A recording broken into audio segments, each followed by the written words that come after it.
Hey guys, Bigsteviepump coming at you live and in living color from Flealand of Bowling Green, Kentucky, Kentucky's largest flea market. Guys, don't forget to come down aisle D and check us out. Remember, Be Collectibles, 5 booths full of awesomeness. You will not regret it, and I'm going to go ahead and give you the Bigsteviepump guarantee on that.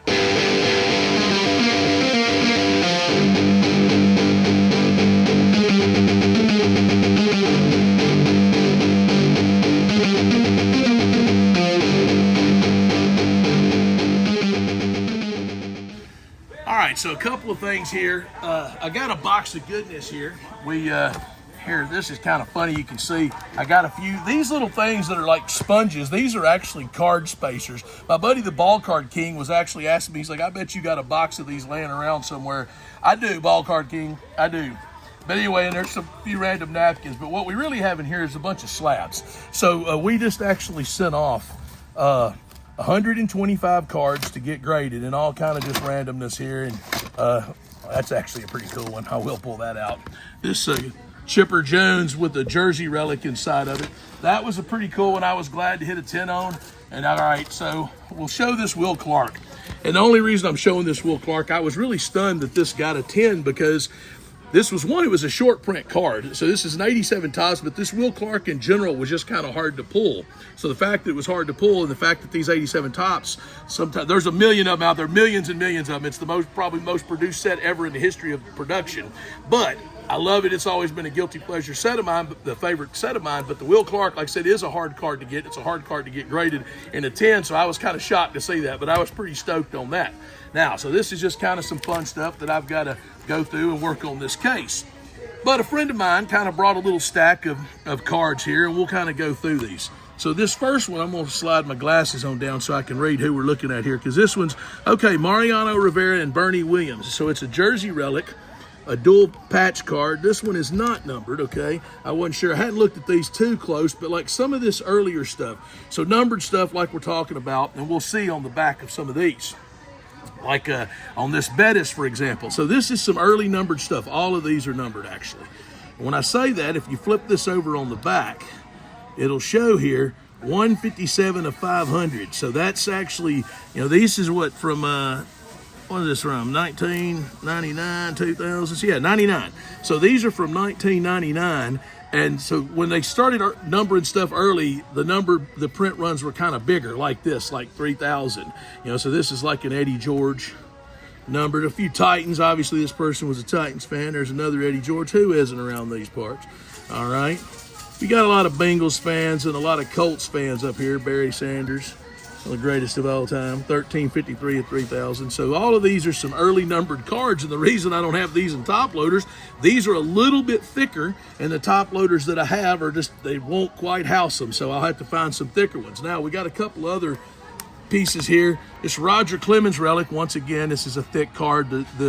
This is, let's say, game used, yeah, authentic game-worn jersey, and you can see a piece of the pinstripe. And so that's another thing that'll kind of add value as to where, as opposed to a plain white jersey or a gray jersey, people like it if they have multicolor or like a pinstripe. So here you can see that. So that's going to be a little bit more sought after just in general when it comes to relics and stuff. So there's Clemens. All right, now, we were talking about grading. I got to save this last one here for a minute. We were talking about grading, and these are some really sweet cards. The problem with some of this vintage stuff, and if it was for your personal collection, you know, the question about grading, it's kind of like some of these, and this card looks a little better. The Magic looks a little better than the Kareem and the Bird here, but the corners. So when you kind of are looking at this, you know, Kareem here and the Bird, something like this is not going to hit a strong grade just because of the corners. Now, when it gets down to where if you was going to grade something and it was going to be like a less than an 8, you probably just don't even want to mess with grading it, because then at that point the raw price is going to be equivalent or more than a card that's graded in, you know, like an 8 or more. And then you got the fee of grading. So that's what you got to kind of think about. Like, you know, the money you got invested in the grading, if it only hits an 8, the value just simply is not going to be there. But if it's for your personal collection and something you just want to have for yourself, you know, and not sell it or trade it or whatever, then that's fine. That's whatever. So it's kind of like what your end game is. If you're grading for value, then you probably wouldn't want to grade anything that's going to hit less than an 8. Like if you're, you know, grading to hopefully resell at some point. But if you're grading for yourself, who cares? You know, if it's a card you had from your kid and you had a Michael Jordan rookie and you want to preserve it, even if it's only a 6, hey, if it's your Michael Jordan rookie, you want to preserve it, that's all that matters. And that'll still go for a big ticket, by the way. I just happened to pull a bad example. But anyway, that's what we're dealing with here when it comes to grading. All right, and then the one last piece, we were kind of trying to determine about this Arn Anderson autograph or just handwritten, where he just hand wrote it there. It doesn't even really look like a signature. This is still a very awesome card. This is an early autograph because these are from 98, and it just says, authentic signature, Arn Anderson authentic signature. So I always love the Enforcer, always love AA. This is pretty sweet. I mean, it is kind of hilarious that he just kind of wrote his name there, but anyway, I like this card. This is like probably my favorite of the ones here, just because I think it's funny that he just hand wrote it, plus I'm a wrestling fan, so anyway, I like stuff like that. It's pretty cool.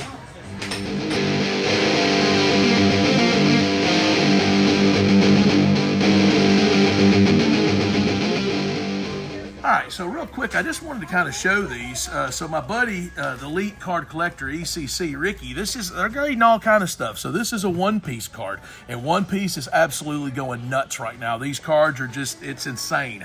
So, I mean, it's one of the things you want to hop aboard if you're going to do cards. And here's an 81 Topps Raleigh Fingers. So I'm mainly just kind of showing a few variants.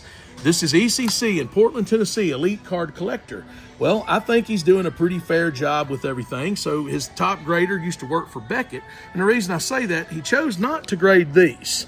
Now, after a little conversation, it just says ungraded. So he sent me these back. So these are, I think, a 64 and a 65 Topps, or might be 65 and 66. Let me see here. Yeah, 66 Topps, and this is a 65 Topps, I believe, 65. Now, the thought is, so Jack and CJ, a couple of good customers of mine, brought these in, and the thought was we were trying to get these graded, but Jack thought possibly they might have been trimmed at some point. So that is my thought. That's the reason they didn't grade them. So we sent 125 cards in. 3 of them come back not graded. These 2, and there was one other that was like a kind of like a fake card or whatever you want to say, a bootleg card, so they chose not to grade that. So I think that they're being pretty fair with the grades. They're not just handing out 10s. Out of 125 cards, we got 19 10s.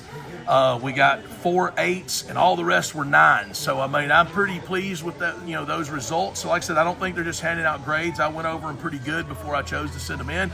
But anyway, like I said, this is ECC in I'm in Bowling Green. They're in Portland, Tennessee, and you can go by Ricky's shop and drop stuff off to get graded, or you can send it in to get graded, and he'll mail it back to you. You can pick it up from him or whatever. But yeah, local shop, trying to support a local shop, doing these awesome grading slabs here. And you've seen a bunch of these in my shop, and you'll see a bunch more. But I just wanted to kind of talk about this is some of the things. So if you do send them something that shouldn't be graded, they're not going to grade it. So I think they're being pretty fair on all this.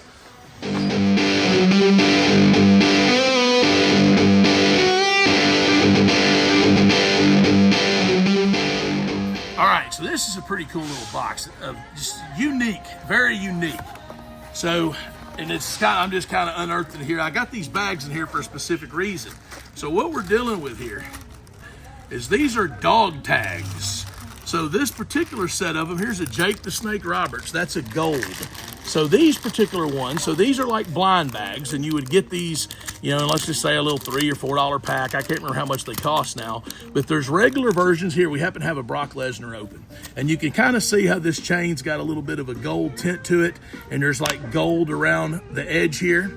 So basically these are chase ones, but there's some really cool ones here I'm going to show in just a second as I'm digging these out. So we got a whole bag of these. And we got more. It ain't just Star Wars. I got bags of these. Or shoot, I said they ain't just Star Wars. I think there might be some Star Wars ones in here as well. So you can see this is a regular one, how this chain is silver compared to gold. So this is just going to be a regular RVD. Here we go. And we just happen to have the Chase RVD. So the picture's the same, and it's very tough to tell other than the gold. So that's what really sets the Chase apart from the regular. Now, what I think is extremely cool in here, you can't see me. All right, you ready for something that's really cool? It has a piece of his shirt. So most of the ones in this bag are all jersey relics. So, I mean, we're sitting here, and sadly, this is what these bags are here for, where all these are mixed up. We're not going to live in that world. So like all of these David Hart Smith, when did you ever think you was going to see a David Hart Smith jersey relic? Cesaro or Claudio jersey relic. And actually, look at this brother.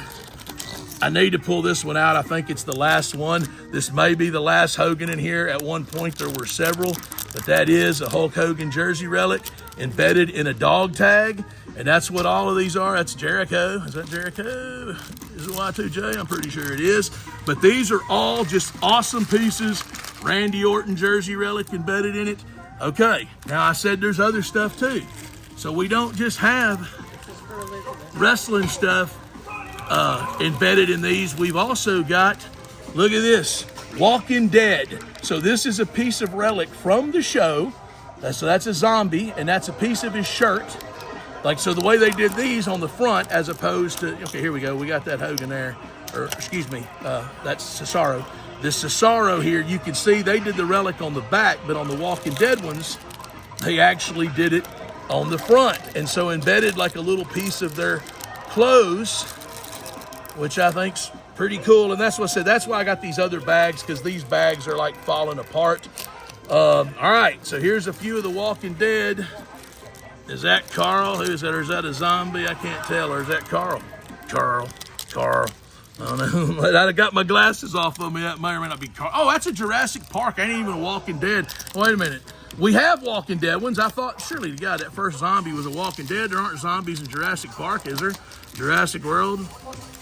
These are actually from Jurassic World. I know that that first one was from Walking Dead, but anyway, so these are from Jurassic World, some of these. And then here we go. What is this one? Are we doing? Still Jurassic World. I think they got mixed up, and the Walking Deads were in one and the Jurassic Worlds were in another. Anyway, these are Jurassic Worlds. I'll have to go back through this at another point. But you can see here, just really cool pieces. And all of this bag is all different jersey relics. And then we was talking about Star Wars, same deal.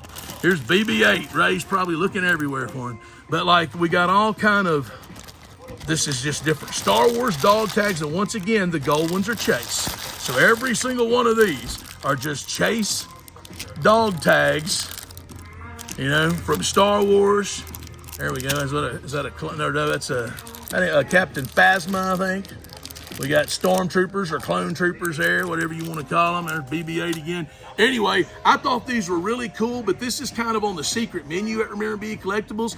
There's a few of them out in the case, a few Walking Dead ones that I was talking about, and I do think that zombie, there's no zombies in the Jurassic World, so I'm pretty sure that was a Walking Dead zombie. But anyway, we got these with Walking Dead. We got them Star Wars. We even had a few Marvel pieces at once. I think one of these have a few Marvels, like from a few of the Marvel movies in here. But these are pretty cool, but this is the kind of stuff that you're gonna have to ask about. It's on the secret menu. We just have so much cool stuff like this buried that you don't even know that we have, because we barely even know that we have it. And I'm gonna go ahead and give you the Bigsteviepump guarantee on that.